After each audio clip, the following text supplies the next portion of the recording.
মধ্যপ্রাচ্যের সামরিক ভারসাম্যে আবারও আলোচনার কেন্দ্রে ইরানের ব্যালিস্টিক ক্ষেপণাস্ত্র কর্মসূচি, বিশেষ করে শাহাব-3, যা উত্তর কোরিয়ার নোডং-1 প্রযুক্তির ভিত্তিতে তৈরি তেহরানের অন্যতম গুরুত্বপূর্ণ ক্ষেপণাস্ত্র হিসেবে বিবেচিত হচ্ছে।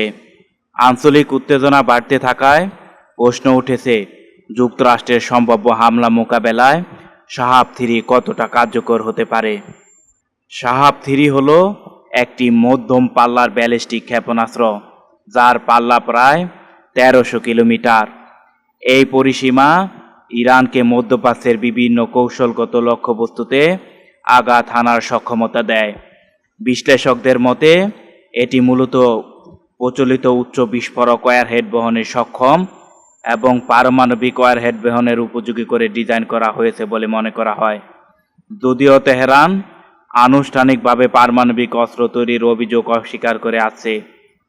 এই ক্ষেপণাস্ত্র তরল জ্বালানি চালিত এবং মোবাইল লঞ্চার থেকে উৎক্ষেপণযোগ্য, ফলে দ্রুত স্থান পরিবর্তন ও গোপন মোতায়েনের সুবিধা রয়েছে। তবে তরল জ্বালানি ব্যবহারের কারণে উৎক্ষেপণের আগে প্রস্তুতির সময় বেশি লাগে, যা উন্নত নজরদারি স্যাটেলাইট ও ড্রোন ব্যবস্থার যোগে একটি দুর্বলতা হিসেবে বিবেচিত হতে পারে।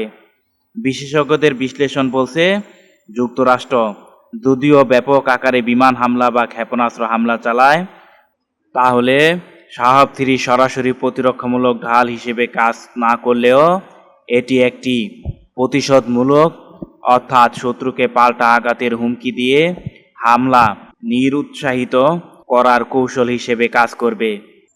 অন্যদিকে যুক্তরাষ্ট্র ও তার মিত্রদের কাছে রয়েছে উন্নত ক্ষেপণাস্ত্র প্রতিরক্ষা ব্যবস্থা, যেমন প্যাট্রিয়ট মিসাইল সিস্টেম এবং অ্যারো-3, যার মাধ্যমে ব্যালিস্টিক ক্ষেপণাস্ত্র প্রতিহত করতে সক্ষম বলে দাবি করা হয়। ফলে সরাসরি সংঘাতে শাহাব-3 কতটা সফল হবে তা নির্ভর করবে উৎক্ষেপণের সংখ্যা, নির্ভুলতা এবং প্রতিরক্ষা ভেদ করার সক্ষমতার উপর। সব মিলিয়ে শাহাব-3 ইরানের কৌশলগত প্রতিরক্ষার নীতির একটি গুরুত্বপূর্ণ অংশ। এটি হয়তো যুক্তরাষ্ট্রের আধুনিক সামরিক শক্তিকে পুরোপুরি ঠেকাতে পারবে না, কিন্তু পাল্টা আঘাতের সক্ষমতা দেখিয়ে আঞ্চলিক শক্তির ভারসাম্যে গুরুত্বপূর্ণ প্রভাব ফেলতে পারে। মধ্যপ্রাচ্যের বর্তমান উত্তেজনার প্রেক্ষাপটে এই ক্ষেপণাস্ত্র শুধু একটি অস্ত্র নয়, বরং একটি রাজনৈতিক এবং কৌশলগত বার্তা।